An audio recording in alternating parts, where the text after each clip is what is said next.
नमस्कार मंडळी, मी आज तुमच्यासोबत शेअर करणार आहे मूग डाळीचा चिला मी कशा प्रकारे बनवलेला आहे। त्याची रेसिपी एकदम साधी सोपी सिंपल अशी आणि हेल्दी पण आहे।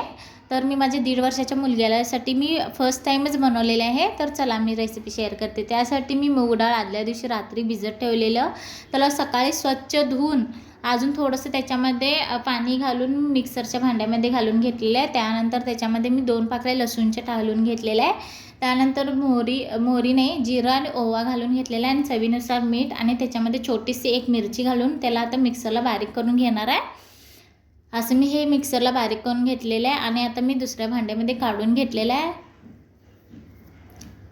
त्यानंतर त्याच्यावर मी थोडीशी कोथिंबीर आणि हळद घालून घेतलेलं आहे आणि त्याला आता मी चमच्याने व्यवस्थित मिक्स करून घेतलेलं आहे।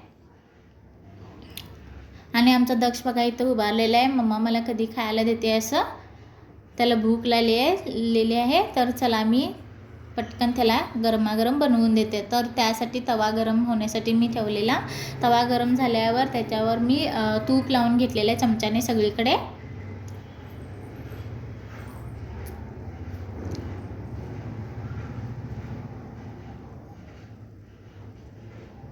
आता मी तव्यावर 2 चमचे आधी मूग डाळीचं जे प्युरी बनवून मूग डाळीचं ते मिक्सरला बारीक करून घेतलेलं ते त्याच्यावर मी तव्यावर घालून घेतलेलं आधी आणि आपण डोसा जसे चमच्याने फिरवून घेतो ना, मी तशा प्रकारे फिरवून घेतलेलं आहे आणि त्याच्यावरून मी तूप अजून थोडंसं घालून घेतलेलं आहे आणि एक 4 मिनटं मी त्याला तसंच भाजून घेणार आहे तव्यावर।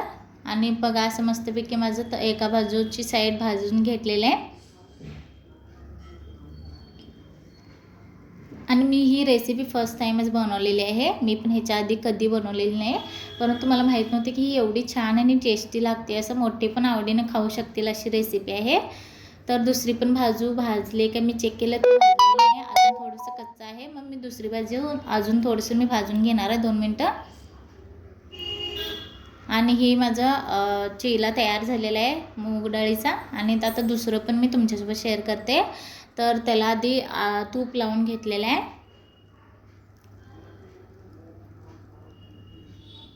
आणि त्याच्यावर मी अजून 2 चमचे मी घालून घेतलेले आहे। आपण बघा कसं मी हळूवारपणे चमच्याने गोल असं फिरवून घेत आहे। आपण जसं डोसा बनवतो तशीच आहे, सेम रेसिपी आहे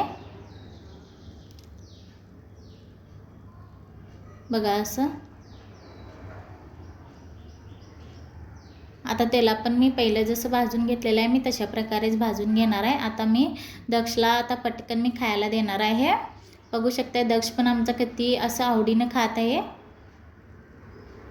त्याला ही रेसिपी खूप आवडलेली आहे बघा असं। त्याचं तो हातानं खात आहे बघा। तुम्ही पण एकदा ट्राय करून बघू शकताय। जर ही रेसिपी तुम्हाला खरोखर आवडली असेल तर लाईक आणि सबस्क्राईब करायला विसरू नका। थँक्यू।